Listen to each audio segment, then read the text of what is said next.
Sense and Sensibility by Jane Austen. Volume 1, Chapter 1. The family of Dashwood had long been settled in Sussex. Their estate was large, and their residence was at Norland Park, in the centre of their property, where for many generations they had lived in so respectable a manner as to engage the general good opinion of their surrounding acquaintance. The late owner of this estate was a single man who lived to a very advanced age, and who for many years of his life had a constant companion and housekeeper in his sister. But her death, which happened 10 years before his own, produced a great alteration in his home, for to supply her loss he invited and received into his house the family of his nephew, Mr. Henry Dashwood, the legal inheritor of the Norland estate, and the person to whom he intended to bequeath it. In the society of his nephew and niece and their children, the old gentleman's days were comfortably spent. His attachment to them all increased. The constant attention of Mr. and Mrs. Henry Dashwood to his wishes, which proceeded not merely from interest but from goodness of heart, gave him every degree of solid comfort which his age could receive, and the cheerfulness of the children added a relish to his existence. By a former marriage, Mr. Henry Dashwood had one son, by his present lady 3 daughters. The son, a steady, respectable young man, was amply provided for by the fortune of his mother, which had been large, and half of which devolved on him on his coming of age. By his own marriage likewise, which happened soon afterwards, he added to his wealth. To him, therefore, the succession to the Norland estate was not so really important as to his sisters, for their fortune, independent of what might arise to them from their father's inheriting that property, could be but small. Their mother had nothing, and their father only £7,000 in his own disposal, for the remaining moiety of his wife's fortune was also secured to her child, and he had only a life interest in it. The old gentleman died. His will was read, and like almost every other will, gave as much disappointment as pleasure. He was neither so unjust nor so ungrateful as to leave his estate from his nephew, but he left it to him on such terms as destroyed half the value of the bequest. Mr. Dashwood had wished for it more for the sake of his wife and daughters than for himself or his son, but to his son and his son's son, a child of 4 years old, it was secured in such a way as to leave to himself no power of providing for those who were most dear to him, and who most needed a provision, by any charge on the estate, or by any sale of its valuable woods. The whole was tied up for the benefit of this child, who, on occasional visits with his father and mother at Norland, had so far gained on the affections of his uncle by such attractions as are by no means unusual in children of 2 or 3 years old, an imperfect articulation, an earnest desire of having his own way, many cunning tricks, and a great deal of noise, as to outweigh all the value or all the attention which, for years, he had received from his niece and her daughters. He meant not to be unkind, however, and as a mark of his affection for the 3 girls, he left them £1,000 apiece. Mr. Dashwood's disappointment was, at first, severe, but his temper was cheerful and sanguine, and he might reasonably hope to live many years, and by living economically, lay by a considerable sum from the produce of an estate already large, and capable of almost immediate improvement. But the fortune, which had been so tardy in coming, was his only 1 12-month. He survived his uncle no longer, and £10,000, including the late legacies, was all that remained for his widow and daughters. His son was sent for, as soon as his danger was known, and to him Mr. Dashwood recommended, with all the strength and urgency which illness could command, the interest of his mother-in-law and sisters. Mr. John Dashwood had not the strong feelings of the rest of the family, but he was affected by a recommendation of such a nature at such a time, and he promised to do everything in his power to make them comfortable. His father was rendered easy by such an assurance, and Mr. John Dashwood had then leisure to consider how much there might prudently be in his power to do for them. He was not an ill-disposed young man, unless to be rather cold-hearted and rather selfish is to be ill-disposed, but he was, in general, well respected, for he conducted himself with propriety in the discharge of his ordinary duties. Had he married a more amiable woman, he might have been made still more respectable than he was. He might even have been made amiable himself, for he was very young when he married and very fond of his wife. But Mrs. John Dashwood was a strong caricature of himself, more narrow-minded and selfish. When he gave his promise to his father, he meditated within himself to increase the fortunes of his sisters by the present of £1,000 apiece. He then really thought himself equal to it. The prospect of £4,000 a year, in addition to his present income, beside the remaining half of his own mother's fortune, warmed his heart and made him feel capable of generosity. Yes, he would give them £3,000. It would be liberal and handsome. It would be enough to make them completely easy. £3,000. He could spare so considerable a sum with little inconvenience. He thought of it all day long, and for many days successively, and he did not repent. No sooner was his father's funeral over than Mrs. John Dashwood, without sending any notice of her intention to her mother-in-law, arrived with her child and their attendants. No one could dispute her right to come. The house was her husband's from the moment of his father's decease, but the indelicacy of her conduct was so much the greater, and to a woman in Mrs. Dashwood's situation, with only common feelings, must have been highly unpleasing. But in her mind there was a sense of honour so keen, a generosity so romantic, that any offence of the kind, by whomsoever given or received, was to her a source of immovable disgust. Mrs. John Dashwood had never been a favourite with any of her husband's family, but she had had no opportunity, till the present, of showing them with how little attention to the comfort of other people she could act when occasion required it. So acutely did Mrs. Dashwood feel this ungracious behaviour, and so earnestly did she despise her daughter-in-law for it, that on the arrival of the latter she would have quitted the house for ever, had not the entreaty of her eldest girl induced her first to reflect on the propriety of going, and her own tender love for all her 3 children determined her afterwards to stay, and for their sakes avoid a breach with their brother.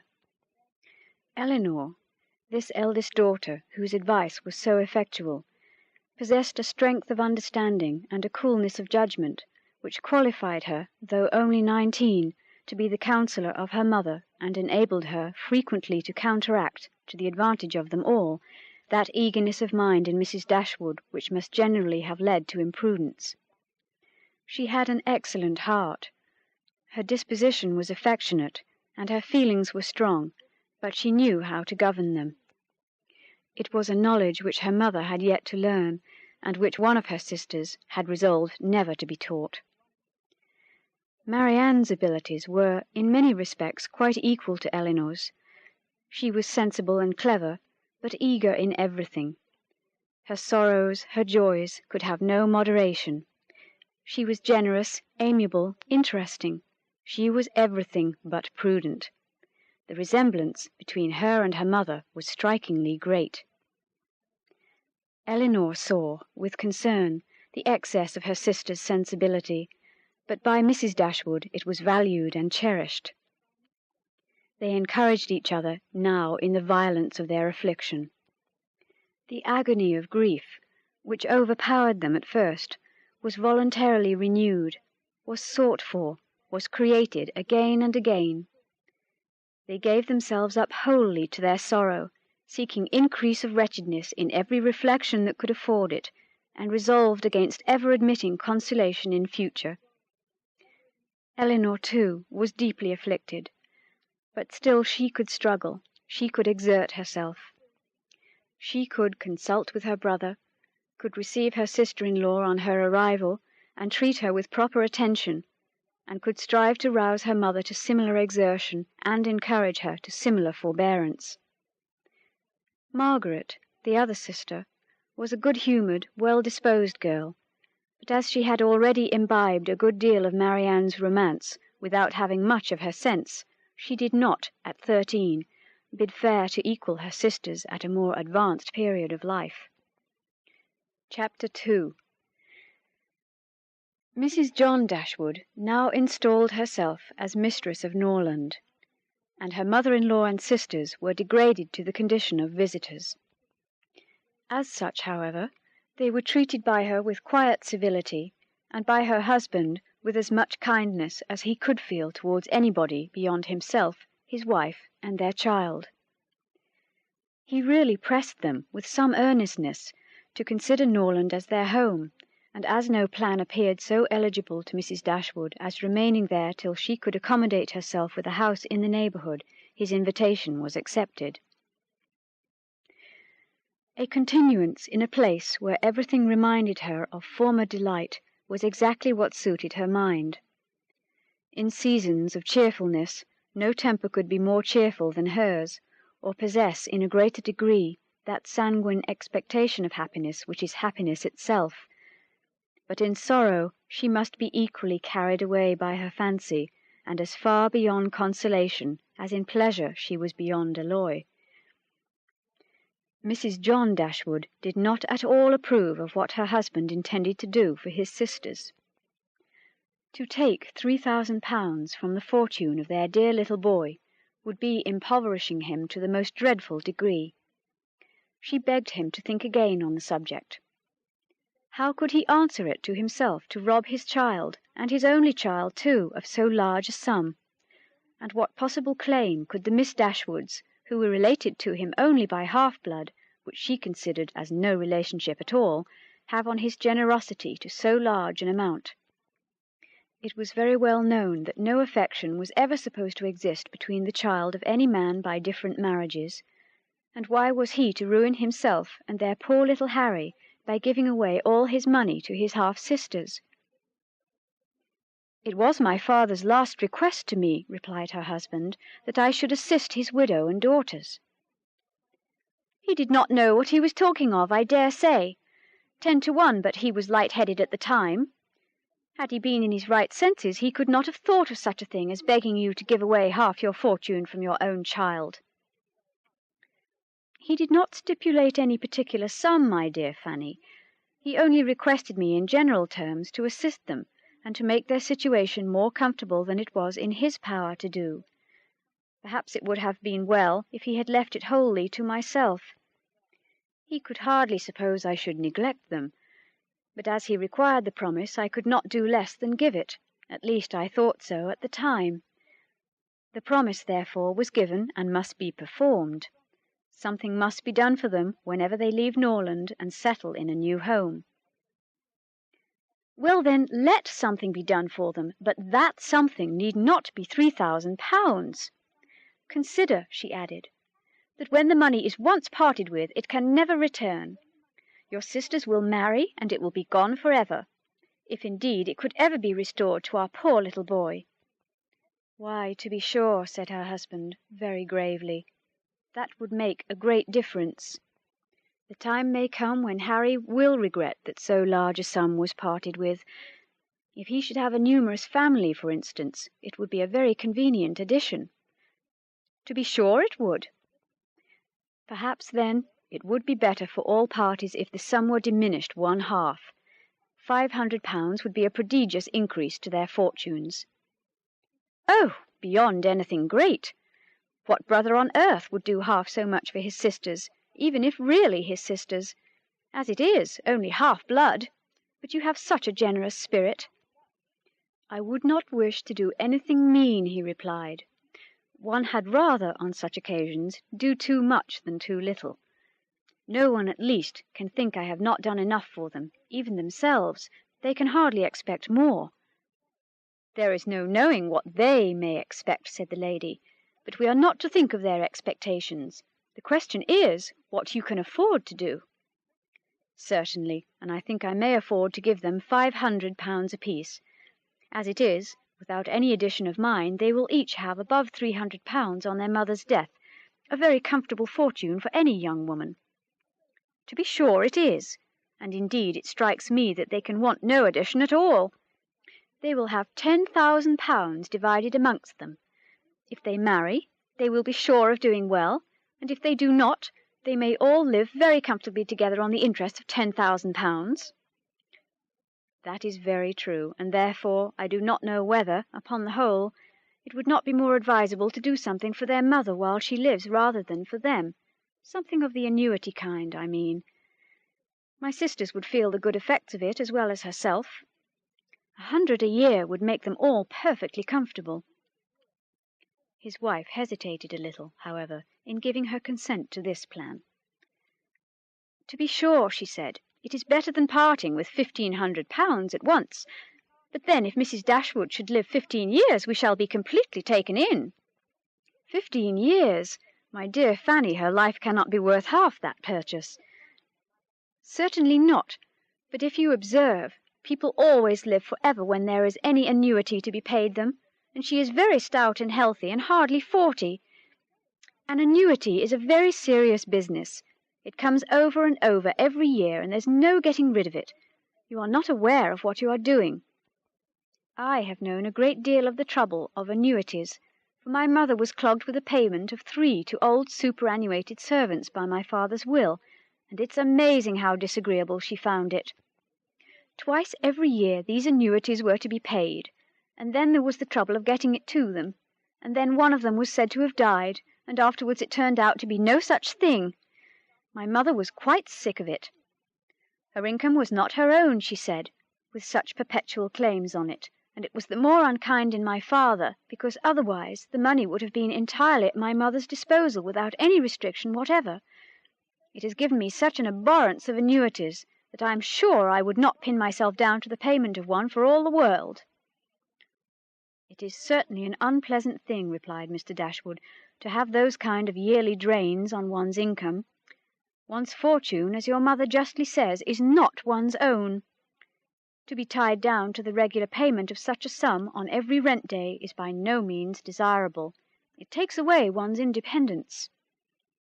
Undoubtedly, and after all you have no thanks for it. They think themselves secure. You do no more than what is expected, and it raises no gratitude at all. If I were you, whatever I did should be done at my own discretion entirely. I would not bind myself to allow them anything yearly. It may be very inconvenient some years to spare 100 or even £50 from our own expenses. I believe you are right, my love. It will be better that there should be no annuity in the case. Whatever I may give them occasionally will be of far greater assistance than a yearly allowance, because they would only enlarge their style of living if they felt sure of a larger income, and would not be sixpence the richer for it at the end of the year.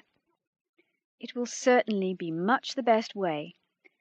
A present of £50 now and then will prevent their ever being distressed for money, and will, I think, be amply discharging my promise to my father. To be sure it will. Indeed, to say the truth, I am convinced within myself that your father had no idea of your giving them any money at all. The assistance he thought of, I dare say, was only such as might be reasonably expected of you, for instance, such as looking out for a comfortable small house for them, helping them to move their things, and sending them presents of fish and game and so forth whenever they are in season. I'll lay my life that he meant nothing farther. Indeed, it would be very strange and unreasonable if he did. Do but consider, my dear Mr. Dashwood, how excessively comfortable your mother-in-law and her daughters may live on the interest of £7,000, besides the £1,000 belonging to each of the girls, which brings them in £50 a year apiece, and of course they will pay their mother for their board out of it. Altogether they will have 500 a year amongst them, and what on earth can 4 women want for more than that? They will live so cheap. Their housekeeping will be nothing at all. They will have no carriage, no horses, and hardly any servants. They will keep no company, and can have no expenses of any kind. Only conceive how comfortable they will be. 500 a year! I am sure I cannot imagine how they will spend half of it, and as to your giving them more, it is quite absurd to think of it.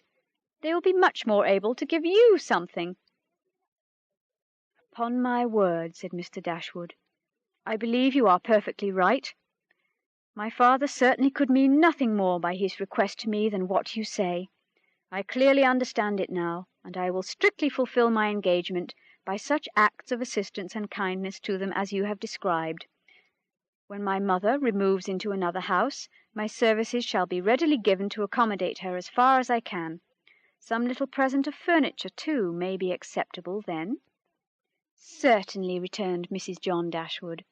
"But, however, one thing must be considered. When your father and mother moved to Norland, though the furniture of Stanhill was sold, all the china, plate, and linen was saved, and is now left to your mother. Her house will therefore be almost completely fitted up as soon as she takes it." "That is a material consideration, undoubtedly, a valuable legacy indeed. And yet some of the plate would have been a very pleasant addition to our own stock here." "Yes, and the set of breakfast china is twice as handsome as what belongs to this house. A great deal too handsome, in my opinion, for any place they can ever afford to live in. But, however, so it is. Your father thought only of them. And I must say this, that you owe no particular gratitude to him, nor attention to his wishes, for we very well know that if he could, he would have left almost everything in the world to them." This argument was irresistible. It gave to his intentions whatever of decision was wanting before, and he finally resolved that it would be absolutely unnecessary, if not highly indecorous, to do more for the widow and children of his father than such kind of neighbourly acts as his own wife pointed out. Chapter 3. Mrs. Dashwood remained at Norland several months, not from any disinclination to move when the sight of every well-known spot ceased to raise the violent emotion which it produced for a while, for when her spirits began to revive and her mind became capable of some other exertion than that of heightening its affliction by melancholy remembrances, she was impatient to be gone, and indefatigable in her inquiries for a suitable dwelling in the neighbourhood of Norland, for to remove far from that beloved spot was impossible. But she could hear of no situation that at once answered her notions of comfort and ease, and suited the prudence of her eldest daughter, whose steadier judgment rejected several houses as too large for their income, which her mother would have approved. Mrs. Dashwood had been informed by her husband of the solemn promise on the part of his son in their favour, which gave comfort to his last earthly reflections. She doubted the sincerity of this assurance no more than he had doubted it himself, and she thought of it for her daughter's sake with satisfaction, though as for herself, she was persuaded that a much smaller provision than £7,000 would support her in affluence. For their brother's sake too, for the sake of her own heart, she rejoiced, and she reproached herself for being unjust to his merit before, in believing him incapable of generosity. His attentive behaviour to herself and his sisters convinced her that their welfare was dear to him, and for a long time she firmly relied on the liberality of his intentions. The contempt which she had, very early in their acquaintance, felt for her daughter-in-law was very much increased by the farther knowledge of her character, which half a year's residence in her family afforded, and perhaps in spite of every consideration of politeness or maternal affection on the side of the former, the two ladies might have found it impossible to have lived together so long, had not a particular circumstance occurred to give still greater eligibility, according to the opinions of Mrs. Dashwood, to her daughter's continuance at Norland. This circumstance was a growing attachment between her eldest girl and the brother of Mrs. John Dashwood, a gentlemanlike and pleasing young man, who was introduced to their acquaintance soon after his sister's establishment at Norland, and who had since spent the greatest part of his time there. Some mothers might have encouraged the intimacy from motives of interest, for Edward Ferrars was the eldest son of a man who had died very rich, and some might have repressed it from motives of prudence, for, except a trifling sum, the whole of his fortune depended on the will of his mother. But Mrs. Dashwood was alike uninfluenced by either consideration. It was enough for her that he appeared to be amiable, that he loved her daughter, and that Eleanor returned the partiality. It was contrary to every doctrine of hers that difference of fortune should keep any couple asunder who were attracted by resemblance of disposition, and that Eleanor's merit should not be acknowledged by everyone who knew her was to her comprehension impossible. Edward Ferrars was not recommended to their good opinion by any peculiar graces of person or address. He was not handsome, and his manners required intimacy to make them pleasing. He was too diffident to do justice to himself, but when his natural shyness was overcome, his behaviour gave every indication of an open, affectionate heart. His understanding was good, and his education had given it solid improvement. But he was neither fitted by abilities nor disposition to answer the wishes of his mother and sister, who longed to see him distinguished as they hardly knew what. They wanted him to make a fine figure in the world in some manner or other. His mother wished to interest him in political concerns, to get him into Parliament, or to see him connected with some of the great men of the day. Mrs. John Dashwood wished it likewise, but in the meanwhile, till one of these superior blessings could be attained, it would have quieted her ambition to see him driving a barouchet.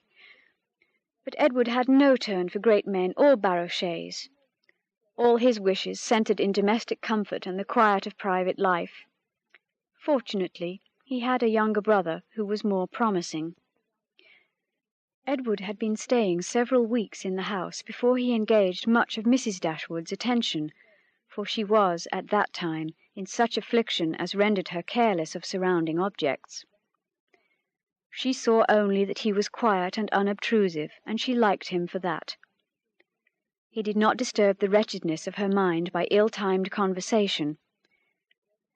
She was first called to observe and approve him farther by a reflection which Eleanor chanced one day to make on the difference between him and his sister. It was a contrast which recommended him most forcibly to her mother. "It is enough," said she. "To say that he is unlike Fanny is enough. It implies everything amiable. I love him already." "I think you will like him," said Eleanor, "when you know more of him." "Like him?" replied her mother with a smile. "I can feel no sentiment of approbation inferior to love." "You may esteem him." "I have never yet known what it was to separate esteem and love." Mrs. Dashwood now took pains to get acquainted with him. Her manners were attaching, and soon banished his reserve. She speedily comprehended all his merits. The persuasion of his regard for Eleanor perhaps assisted her penetration, but she really felt assured of his worth, and even that quietness of manner which militated against all her established ideas of what a young man's address ought to be was no longer uninteresting when she knew his heart to be warm and his temper affectionate. No sooner did she perceive any symptom of love in his behaviour to Eleanor than she considered their serious attachment as certain, and looked forward to their marriage as rapidly approaching. "In a few months, my dear Marianne," said she, "Eleanor will in all probability be settled for life. We shall miss her, but she will be happy." "Oh, mamma, how shall we do without her?" "My love, it will be scarcely a separation. We shall live within a few miles of each other, and shall meet every day of our lives. You will gain a brother, a real affectionate brother. I have the highest opinion in the world of Edward's heart. But you look grave, Marianne. Do you disapprove of your sister's choice?" "Perhaps," said Marianne, "I may consider it with some surprise. Edward is very amiable, and I love him tenderly. But yet he is not the kind of young man. There is a something wanting. His figure is not striking. It has none of that grace which I should expect in the man who could seriously attach my sister. His eyes want all that spirit, that fire which at once announce virtue and intelligence. And besides all this, I am afraid, mamma, he has no real taste. Music seems scarcely to attract him, and though he admires Eleanor's drawings very much, it is not the admiration of a person who can understand their worth. It is evident, in spite of his frequent attention to her while she draws, that in fact he knows nothing of the matter. He admires her as a lover, not as a connoisseur. To satisfy me, those characters must be united. I could not be happy with a man whose taste did not in every point coincide with my own. He must enter into all my feelings. The same books, the same music must charm us both. Oh, mamma, how spiritless, how tame was Edward's manner in reading to us last night! I felt for my sister most severely, yet she bore it with so much composure. She seemed scarcely to notice it. I could hardly keep my seat.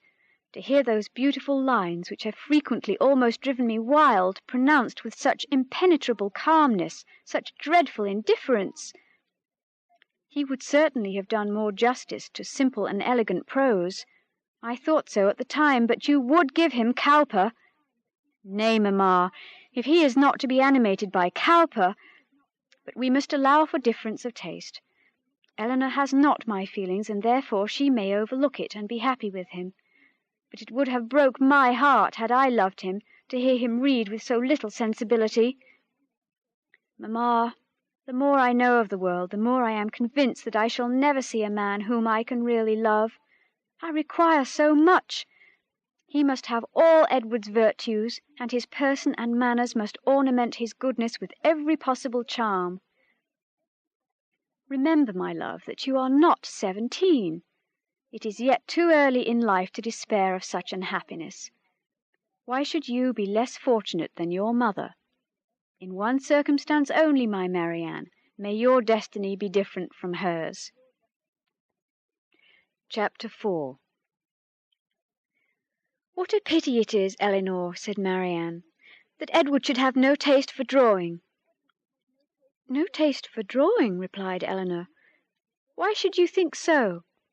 He does not draw himself, indeed, but he has great pleasure in seeing the performances of other people, and I assure you he is by no means deficient in natural taste, though he has not had the opportunities of improving it. Had he ever been in the way of learning, I think he would have drawn very well. He distrusts his own judgment in such matters so much that he is always unwilling to give his opinion on any picture, but he has an innate propriety and simplicity of taste which in general direct him perfectly right. Marianne was afraid of offending, and said no more on the subject. But the kind of approbation which Eleanor described as excited in him by the drawings of other people was very far from that rapturous delight which, in her opinion, could alone be called taste. Yet, though smiling within herself at the mistake, she honoured her sister for that blind partiality to Edward which produced it. I hope, Marianne, continued Eleanor, you do not consider him as deficient in general taste. Indeed, I think I may say that you cannot, for your behaviour to him is perfectly cordial, and if that were your opinion, I am sure you could never be civil to him. Marianne hardly knew what to say. She would not wound the feelings of her sister on any account, and yet to say what she did not believe was impossible. At length she replied, Do not be offended, Eleanor, if my praise of him is not in everything equal to your sense of his merits. I have not had so many opportunities of estimating the minuter propensities of his mind, his inclinations and tastes as you have, but I have the highest opinion in the world of his goodness and sense. I think him everything that is worthy and amiable. I am sure, replied Eleanor with a smile, that his dearest friends could not be dissatisfied with such a commendation as that. I do not perceive how you could express yourself more warmly. Marianne was rejoiced to find her sister so easily pleased. Of his sense and his goodness, continued Eleanor, no one can, I think, be in doubt, who has seen him often enough to engage him in unreserved conversation. The excellence of his understanding and his principles can be concealed only by that shyness which too often keeps him silent. You know enough of him to do justice to his solid worth. But of his minuter propensities, as you call them, you have from peculiar circumstances been kept more ignorant than myself. He and I have been at times thrown a good deal together, while you have been wholly engrossed on the most affectionate principle by my mother. I have seen a great deal of him, have studied his sentiments and heard his opinion on subjects of literature and taste, and upon the whole, I venture to pronounce that his mind is well informed, his enjoyment of books exceedingly great, his imagination lively, his observation just and correct, and his taste delicate and pure. His abilities in every respect improve as much upon acquaintance as his manners and person. At first sight, his address is certainly not striking, and his person can hardly be called handsome, till the expression of his eyes, which are uncommonly good, and the general sweetness of his countenance is perceived. At present I know him so well, that I think him really handsome, or, at least, almost so. What say you, Marianne? I shall very soon think him handsome, Eleanor, if I do not now. When you tell me to love him as a brother, I shall no more see imperfection in his face than I do now in his heart. Eleanor started at this declaration, and was sorry for the warmth she had been betrayed into in speaking of him. She felt that Edward stood very high in her opinion. She believed the regard to be mutual, but she required greater certainty of it to make Marianne's conviction of their attachment agreeable to her. She knew that what Marianne and her mother conjectured one moment they believed the next, that with them to wish was to hope, and to hope was to expect. She tried to explain the real estate of the case to her sister. "I do not attempt to deny," said she, "that I think very highly of him, that I greatly esteem, that I like him." Marianne here burst forth with indignation. "Esteem him! Like him! Cold-hearted Eleanor! Oh, worse than cold-hearted! Ashamed of being otherwise! Use those words again, and I will leave the room this moment." Eleanor could not help laughing. "Excuse me," she said, "and be assured that I meant no offence to you by speaking in so quiet a way of my own feelings. Believe them to be stronger than I have declared. Believe them, in short, to be such as his merit, and the suspicion, the hope of his affection for me may warrant, without imprudence or folly. But farther than this you must not believe. I am by no means assured of his regard for me. There are moments when the extent of it seems doubtful. Until his sentiments are fully known, you cannot wonder at my wishing to avoid any encouragement of my own partiality by believing or calling it more than it is. In my heart I feel little, scarcely any doubt of his preference. But there are other points to be considered besides his inclination. He is very far from being independent. What his mother really is we cannot know, but from Fanny's occasional mention of her conduct and opinions, we have never been disposed to think her amiable, and I am very much mistaken if Edward is not himself aware that there would be many difficulties in his way if he were to wish to marry a woman who had not either great fortune or high rank." Marianne was astonished to find how much the imagination of her mother and herself had outstripped the truth. "And you are really not engaged to him?" said she. "Yet it certainly soon will happen. But two advantages will proceed from this delay. I shall not lose you so soon, and Edward will have greater opportunity of improving that natural taste for your favourite pursuit which must be so indispensably necessary for your future felicity. Oh, if he should be so far stimulated by your genius as to learn to draw himself, how delightful it would be!" Eleanor had given her real opinion to her sister. She could not consider her partiality for Edward in so prosperous a state as Marianne had believed it. There was, at times, a want of spirits about him, which, if it did not denote indifference, spoke a something almost as unpromising. A doubt of her regard, supposing him to feel it, need not give him more than inquietude. It would not be likely to produce that dejection of mind which frequently attended him. A more reasonable cause might be found in the dependent situation which forbade the indulgence of his affection. She knew that his mother neither behaved to him so as to make his home comfortable at present, nor to give him any assurance that he might form a home for himself without strictly attending to her views for his aggrandizement. With such a knowledge as this, it was impossible for Elinor to feel easy on the subject. She was far from depending on that result of his preference of her, which her mother and sister still considered as certain. Nay, the longer they were together, the more doubtful seemed the nature of his regard, and sometimes, for a few painful minutes, she believed it to be no more than friendship. But whatever might really be its limits, it was enough, when perceived by his sister, to make her uneasy, and at the same time, which was still more common, to make her uncivil. She took the first opportunity of affronting her mother-in-law on the occasion, talking to her so expressively of her brother's great expectations, of Mrs. Ferrars's resolution that both her sons should marry well, and of the danger attending any young woman who attempted to draw him in, that Mrs. Dashwood could neither pretend to be unconscious nor endeavour to be calm.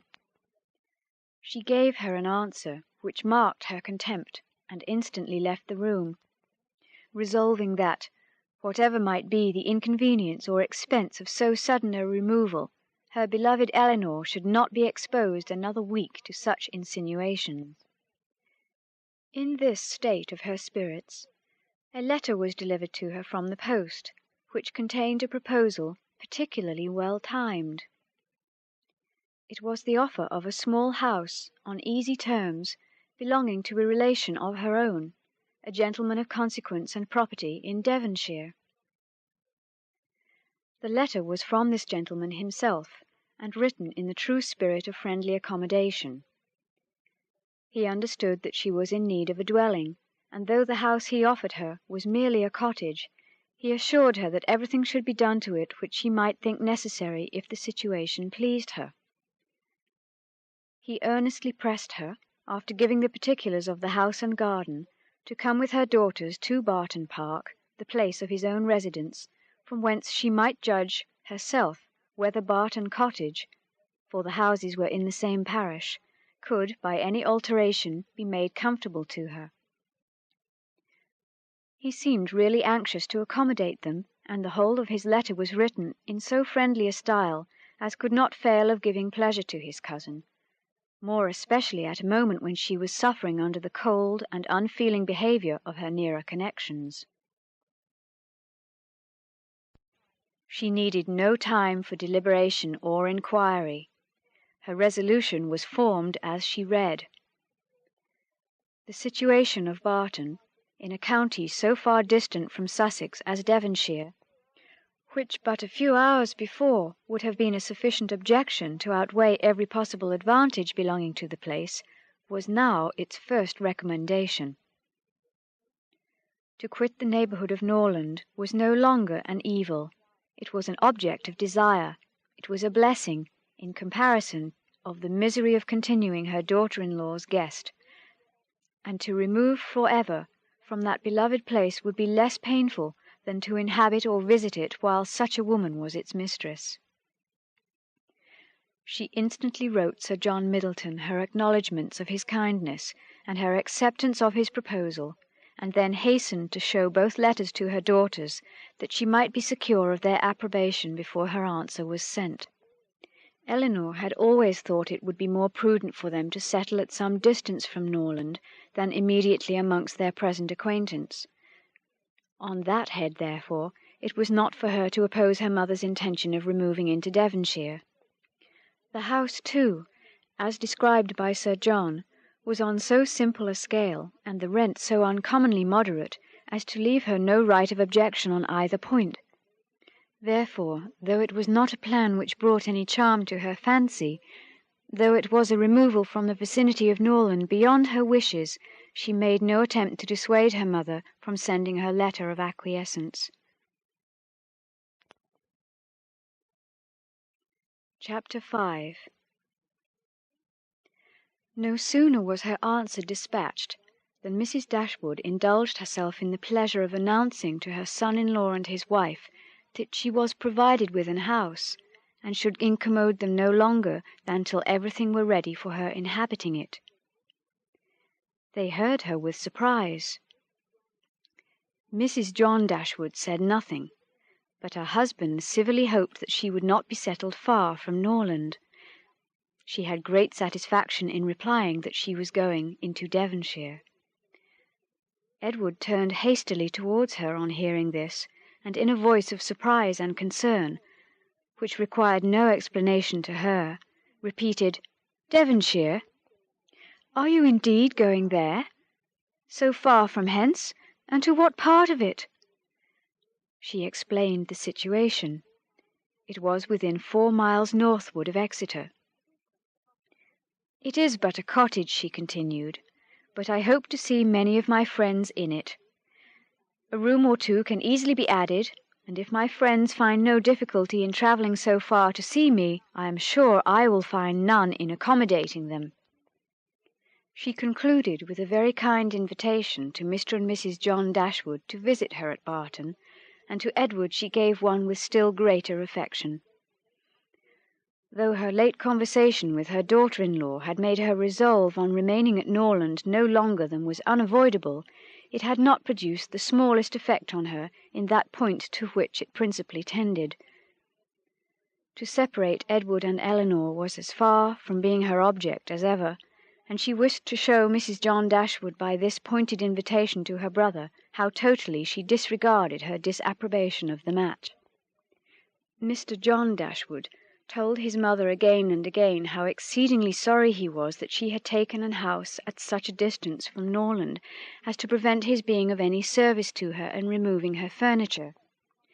He really felt conscientiously vexed on the occasion, for the very exertion to which he had limited the performance of his promise to his father was by this arrangement rendered impracticable. The furniture was all sent round by water. It chiefly consisted of household linen, plate, china, and books, with an handsome pianoforte of Marianne's. Mrs. John Dashwood saw the packages depart with a sigh. She could not help feeling it hard that as Mrs. Dashwood's income would be so trifling in comparison with her own, she should have any handsome article of furniture. Mrs. Dashwood took the house for a 12-month. It was ready furnished, and she might have immediate possession. No difficulty arose on either side in the agreement, and she waited only for the disposal of her effects at Norland, and to determine her future household, before she set off for the West.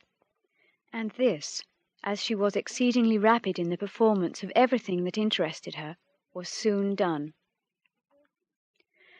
The horses which were left her by her husband had been sold soon after his death, and an opportunity now offering of disposing of her carriage, she agreed to sell that likewise, at the earnest advice of her eldest daughter. For the comfort of her children, had she consulted only her own wishes, she would have kept it, but the discretion of Eleanor prevailed. Her wisdom, too, limited the number of their servants to 3, 2 maids and a man, with whom they were speedily provided from amongst those who had formed their establishment at Norland. The man and one of the maids were sent off immediately into Devonshire to prepare the house for their mistress's arrival, for as Lady Middleton was entirely unknown to Mrs. Dashwood, she preferred going directly to the cottage to being a visitor at Barton Park, and she relied so undoubtingly on Sir John's description of the house as to feel no curiosity to examine it herself until she entered it as her own. Her eagerness to be gone from Norland was preserved from diminution by the evident satisfaction of her daughter-in-law in the prospect of her removal, a satisfaction which was but feebly attempted to be concealed under a cold invitation to her to defer her departure. Now was the time when her son-in-law's promise to his father might with particular propriety be fulfilled. Since he had neglected to do it on first coming to the estate, their quitting his house might be looked on as the most suitable period for its accomplishment. But Mrs. Dashwood began shortly to give over every hope of the kind, and to be convinced from the general drift of his discourse that his assistance extended no farther than their maintenance for 6 months at Norland.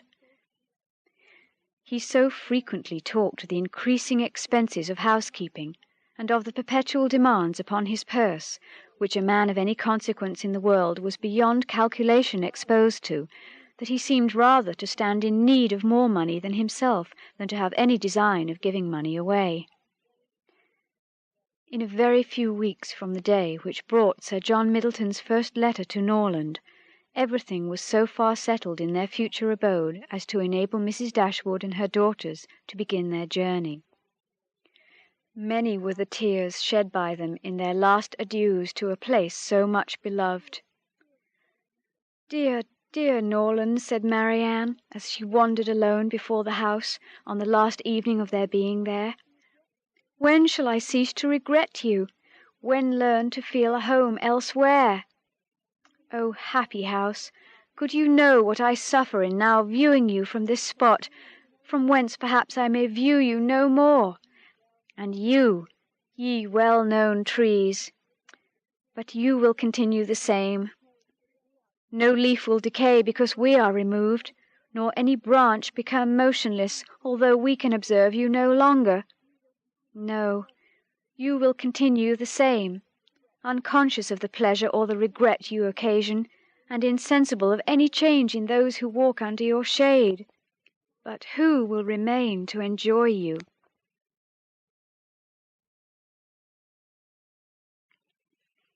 Chapter 6. The first part of their journey was performed in too melancholy a disposition to be otherwise than tedious and unpleasant. But as they drew towards the end of it, their interest in the appearance of a country which they were to inhabit overcame their dejection, and a view of Barton Valley as they entered it gave them cheerfulness. It was a pleasant, fertile spot, well wooded and rich in pasture. After winding along it for more than a mile, they reached their own house. A small green court was the whole of its domain in front, and a neat wicket gate admitted them into it. As a house, Barton Cottage, though small, was comfortable and compact, but as a cottage it was defective, for the building was regular and the roof was tiled, the window shutters were not painted green, nor were the walls covered with honeysuckles. A narrow passage led directly through the house into the garden behind. On each side of the entrance was a sitting room about 16 feet square, and beyond them were the offices and the stairs. 4 bedrooms and 2 garrets formed the rest of the house. It had not been built many years and was in good repair. In comparison of Norland, it was poor and small indeed, but the tears which recollection called forth as they entered the house were soon dried away. They were cheered by the joy of the servants on their arrival, and each for the sake of the others resolved to appear happy. It was very early in September, the season was fine, and from first seeing the place under the advantage of good weather, they received an impression in its favour which was of material service in recommending it to their lasting approbation. The situation of the house was good. High hills rose immediately behind, and at no great distance on each side, some of which were open downs and others cultivated and woody. The village of Barton was chiefly on one of these hills, and formed a pleasant view from the cottage windows. The prospect in front was more extensive. It commanded the whole of the valley, and reached into the country beyond. The hills which surrounded the cottage terminated the valley in that direction, under another name, and in another course it branched out again between 2 of the steepest of them.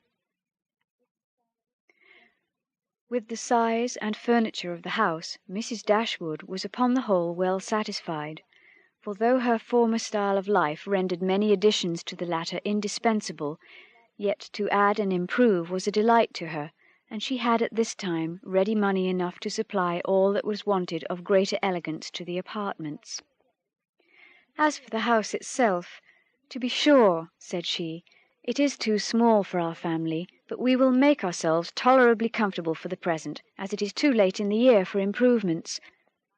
Perhaps in the spring, if I have plenty of money, as I dare say I shall, we may think about building. These parlours are both too small for such parties of our friends as I hope to see often collected here, and I have some thoughts of throwing the passage into one of them, with perhaps a part of the other, and so leave the remainder of that other for an entrance.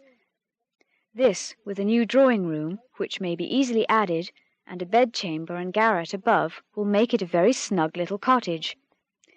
I wish the stairs were handsome, but one must not expect everything, though I suppose it would be no difficult matter to widen them. I shall see how much I am beforehand with the world in the spring, and we will plan our improvements accordingly.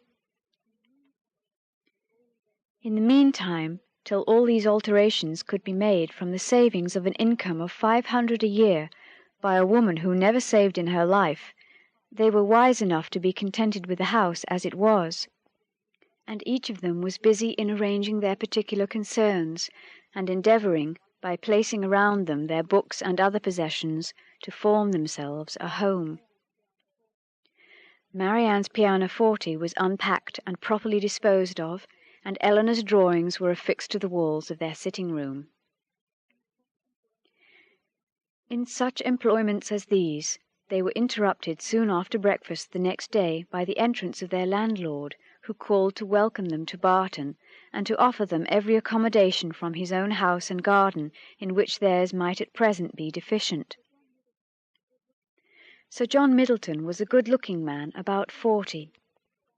He had formerly visited at Stanhill, but it was too long ago for his young cousins to remember him. His countenance was thoroughly good-humoured, and his manners were as friendly as the style of his letter.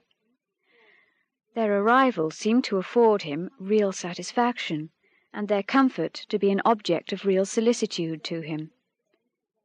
He said much of his earnest desire of their living in the most sociable terms with his family, and pressed them so cordially to dine at Barton Park every day till they were better settled at home, that though his entreaties were carried to a point of perseverance beyond civility, they could not give offence.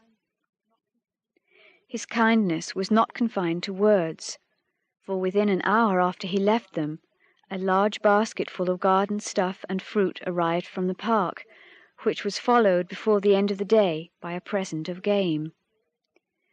He insisted, moreover, on conveying all their letters to and from the post for them, and would not be denied the satisfaction of sending them his newspaper every day. Lady Middleton had sent a very civil message by him, denoting her intention of waiting on Mrs. Dashwood as soon as she could be assured that her visit would be no inconvenience, and as this message was answered by an invitation equally polite, her ladyship was introduced to them the next day. They were, of course, very anxious to see a person on whom so much of their comfort at Barton must depend, and the elegance of her appearance was favourable to their wishes. Lady Middleton was not more than 6 or 7 and 20. Her face was handsome, her figure tall and striking, and her address graceful. Her manners had all the elegance which her husband's wanted, but they would have been improved by some share of his frankness and warmth, and her visit was long enough to detract something from their first admiration, by showing that though perfectly well bred, she was reserved, cold, and had nothing to say for herself beyond the most commonplace inquiry or remark. Conversation, however, was not wanted, for Sir John was very chatty, and Lady Middleton had taken the wise precaution of bringing with her their eldest child, a fine little boy about 6 years old, by which means there was one subject always to be recurred to by the ladies in case of extremity, for they had to inquire his name and age, admire his beauty, and ask him questions which his mother answered for him, while he hung about her and held down his head, to the great surprise of her ladyship, who wondered at his being so shy before company, as he could make enough noise at home. On every formal visit, a child ought to be part of the party, by way of provision for discourse.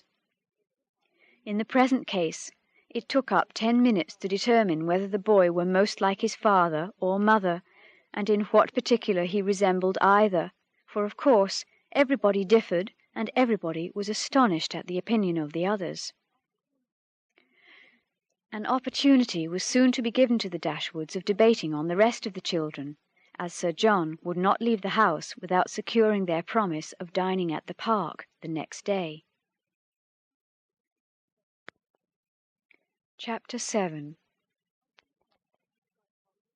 Barton Park was about half a mile from the cottage. The ladies had passed near it in their way along the valley, but it was screened from their view at home by the projection of an hill. The house was large and handsome, and the Middletons lived in a style of equal hospitality and elegance. The former was for Sir John's gratification, the latter for that of his lady. They were scarcely ever without some friends staying with them in the house, and they kept more company of every kind than any other family in the neighbourhood. It was necessary to the happiness of both, for however dissimilar in temper and outward behaviour, they strongly resembled each other in that the total want of talent and taste which confined their employments, unconnected with such as society produced, within a very narrow compass. Sir John was a sportsman, Lady Middleton a mother. He hunted and shot, and she humoured her children, and these were their only resources. Lady Middleton had the advantage of being able to spoil her children all the year round, while Sir John's independent employments were in existence only half the time. Continual engagements at home and abroad, however, supplied all the deficiencies of nature and education, supported the good spirits of Sir John, and gave exercise to the good breeding of his wife. Lady Middleton piqued herself upon the elegance of her table, and of all her domestic arrangements, and from this kind of vanity was her greatest enjoyment in any of their parties. But Sir John's satisfaction in society was much more real. He delighted in collecting about him more young people than his house would hold, and the noisier they were, the better he was pleased. He was a blessing to all the juvenile part of the neighbourhood, for in summer he was for ever forming parties to eat cold ham and chicken out of doors, and in winter his private balls were numerous enough for any young lady who was not suffering under the insatiable appetite of 15. The arrival of a new family in the country was always a matter of joy to him, and in every point of view he was charmed with the inhabitants he had now procured for his cottage at Barton. The Miss Dashwoods were young, pretty, and unaffected. It was enough to secure his good opinion, for to be unaffected was all that a pretty girl could want to make her mind as captivating as her person. The friendliness of his disposition made him happy in accommodating those whose situation might be considered in comparison with the past as unfortunate. In showing kindness to his cousins, therefore, he had the real satisfaction of a good heart, and in settling a family of females only in his cottage, he had all the satisfaction of a sportsman, for a sportsman, though he esteems only those of his sex who are sportsmen likewise, is not often desirous of encouraging their taste by admitting them to a residence within his own manor. Mrs. Dashwood and her daughters were met at the door of the house by Sir John, who welcomed them to Barton Park with unaffected sincerity, and as he attended them to the drawing-room, repeated to the young ladies the concern which the same subject had drawn from him the day before, at being unable to get any smart young men to meet them. They would see, he said, only one gentleman there besides himself, a particular friend who was staying at the park, but who was neither very young nor very gay. He hoped they would all excuse the smallness of the party, and could assure them it should never happen so again. He had been to several families that morning in hopes of procuring some addition to their number, but it was moonlight and everybody was full of engagements. Luckily, Lady Middleton's mother had arrived at Barton within the last hour, and as she was a very cheerful, agreeable woman, he hoped the young ladies would not find it so very dull as they might imagine. The young ladies, as well as their mother, were perfectly satisfied with having two entire strangers of the party, and wished for no more. Mrs. Jennings, Lady Middleton's mother, was a good-humoured, merry, fat, elderly woman, who talked a great deal, seemed very happy, and rather vulgar.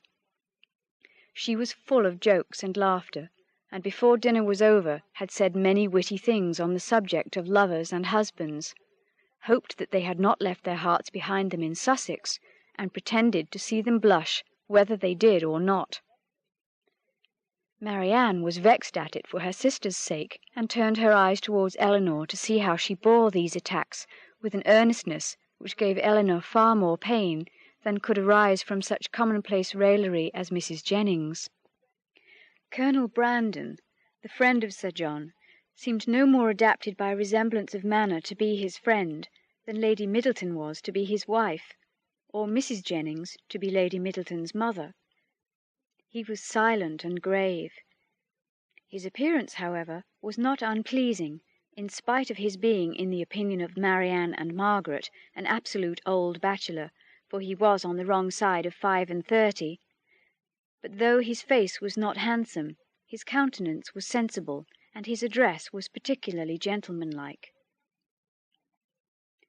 There was nothing in any of the party which could recommend them as companions to the Dashwoods, but the cold insipidity of Lady Middleton was so particularly repulsive that in comparison of it the gravity of Colonel Brandon, and even the boisterous mirth of Sir John and his mother-in-law, was interesting.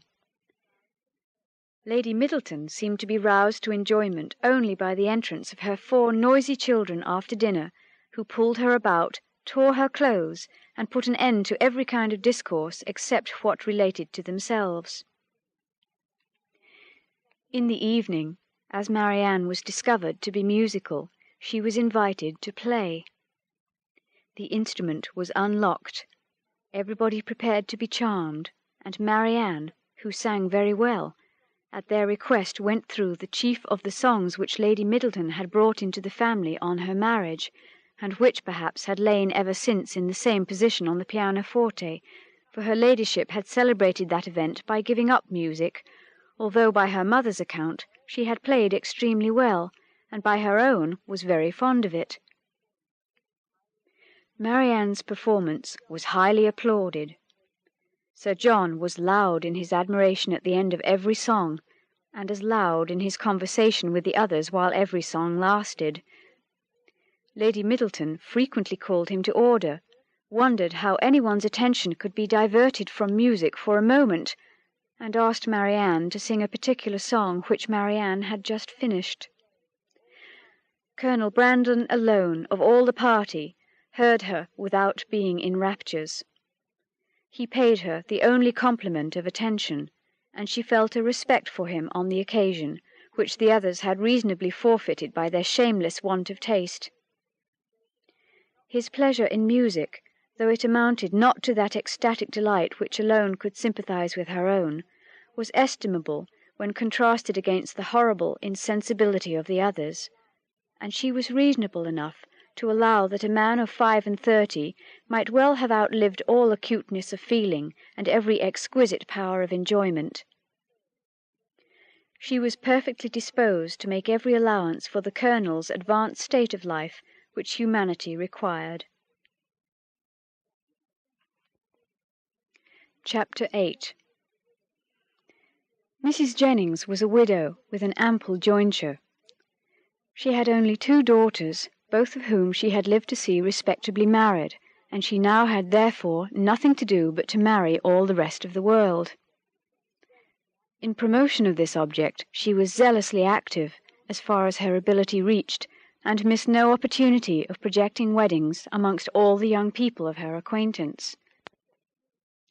She was remarkably quick in the discovery of attachments, and had enjoyed the advantage of raising the blushes and the vanity of many a young lady by insinuations of her power over such a young man, and this kind of discernment enabled her soon after her arrival at Barton decisively to pronounce that Colonel Brandon was very much in love with Marianne Dashwood.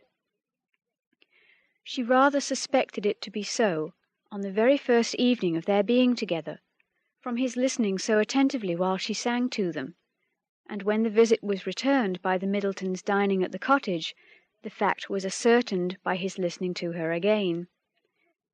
It must be so. She was perfectly convinced of it. It would be an excellent match, for he was rich and she was handsome. Mrs. Jennings had been anxious to see Colonel Brandon well married ever since her connection with Sir John first brought him to her knowledge, and she was always anxious to get a good husband for every pretty girl. The immediate advantage to herself was by no means inconsiderable, for it supplied her with endless jokes against them both. At the park she laughed at the Colonel, and in the cottage at Marianne. To the former her raillery was probably, as far as it regarded only himself, perfectly indifferent, but to the latter it was at first incomprehensible, and when its object was understood, she hardly knew whether most to laugh at its absurdity or censure its impertinence, for she considered it as an unfeeling reflection on the Colonel's advanced years and on his forlorn condition as an old bachelor. Mrs. Dashwood, who could not think a man 5 years younger than herself so exceedingly ancient as he appeared to the youthful fancy of her daughter, ventured to clear Mrs. Jennings from the probability of wishing to throw ridicule on his age. "But at least, mamma, you cannot deny the absurdity of the accusation, though you may not think it intentionally ill-natured. Colonel Brandon is certainly younger than Mrs. Jennings, but he is old enough to be my father, and if he were ever animated enough to be in love, must have long outlived every sensation of the kind. It is too ridiculous. When is a man to be safe from such wit, if age and infirmity will not protect him?" "Infirmity," said Eleanor. "Do you call Colonel Brandon infirm? I can easily suppose that his age may appear much greater to you than to my mother, but you can hardly deceive yourself as to his having the use of his limbs. Did not you hear him complain of the rheumatism, and is not that the commonest infirmity of declining life?" "My dearest child," said her mother, laughing, "at this rate you must be in continual terror of my decay, and it must seem to you a miracle that my life has been extended to the advanced age of 40. Mamma, you are not doing me justice. I know very well that Colonel Brandon is not old enough to make his friends yet apprehensive of losing him in the course of nature. He may live 20 years longer, but 35 has nothing to do with matrimony."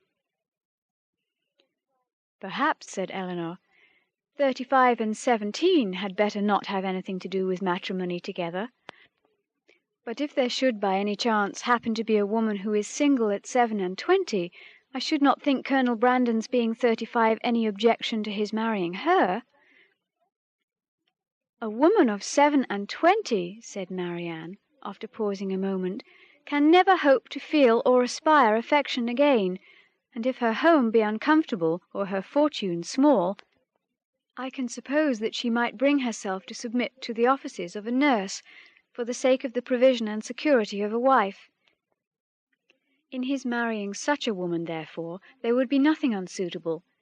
It would be a compact of convenience, and the world would be satisfied. In my eyes it would be no marriage at all, but that would be nothing. To me it would seem only a commercial exchange in which each wished to be benefited at the expense of the other."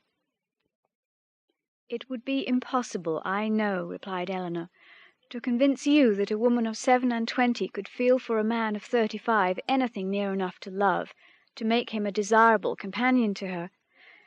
But I must object to your dooming Colonel Brandon and his wife to the constant confinement of a sick chamber, merely because he chanced to complain yesterday, a very cold damp day, of a slight rheumatic feel in one of his shoulders."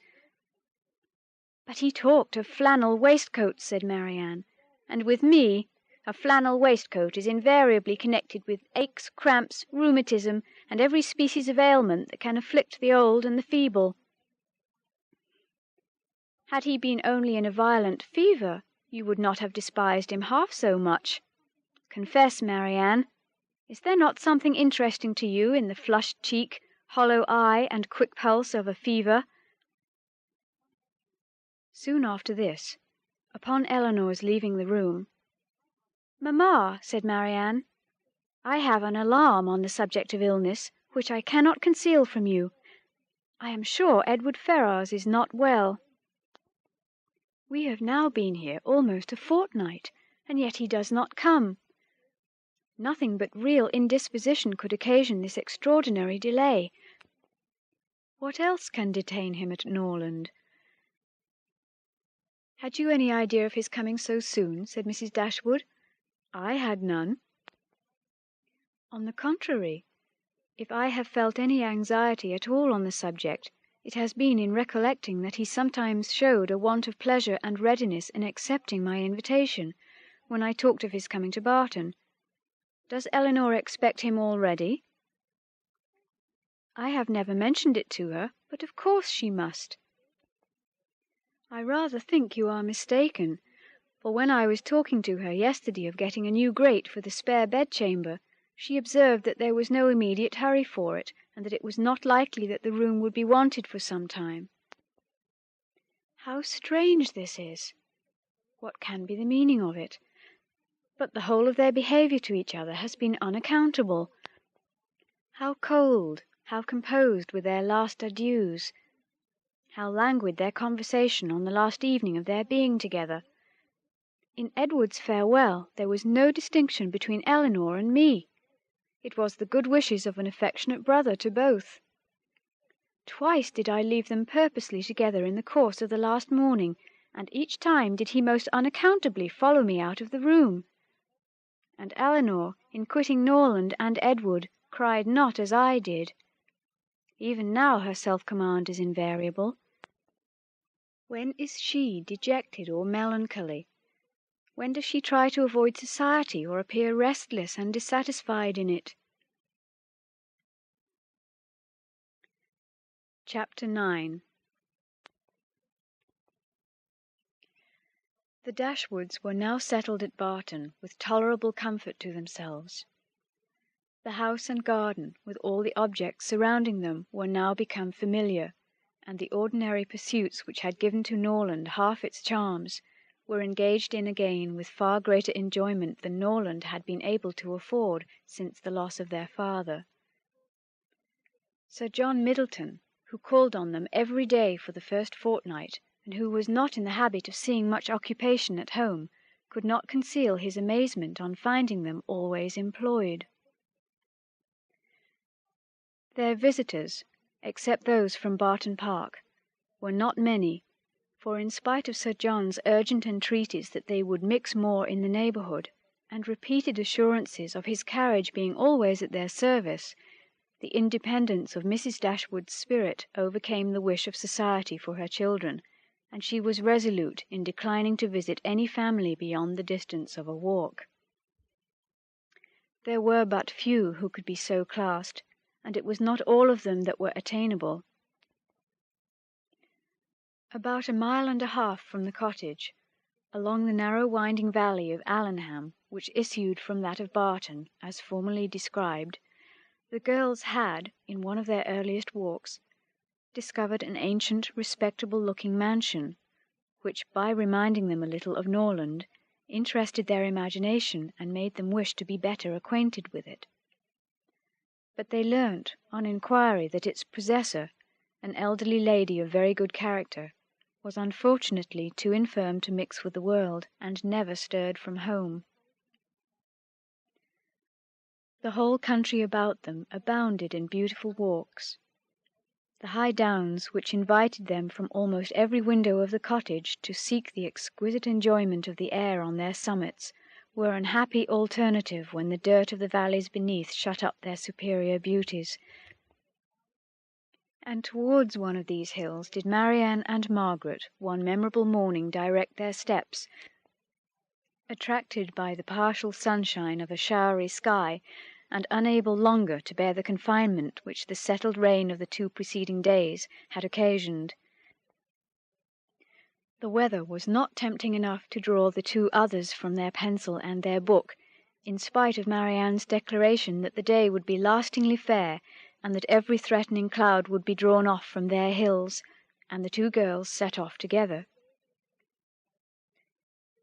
They gaily ascended the downs, rejoicing in their own penetration at every glimpse of blue sky, and when they caught in their faces the animating gales of an high south-westerly wind, they pitied the fears which had prevented their mother and Eleanor from sharing such delightful sensations. "Is there a felicity in the world," said Marianne, "superior to this? Margaret, we will walk here at least 2 hours." Margaret agreed, and they pursued their way against the wind, resisting it with laughing delight for about 20 minutes longer, when suddenly the clouds united over their heads, and a driving rain set full in their face. Chagrined and surprised, they were obliged, though unwillingly, to turn back, for no shelter was nearer than their own house. One consolation, however, remained for them, to which the exigence of the moment gave more than usual propriety. It was that of running with all possible speed down the steep side of the hill which led immediately to their garden gate.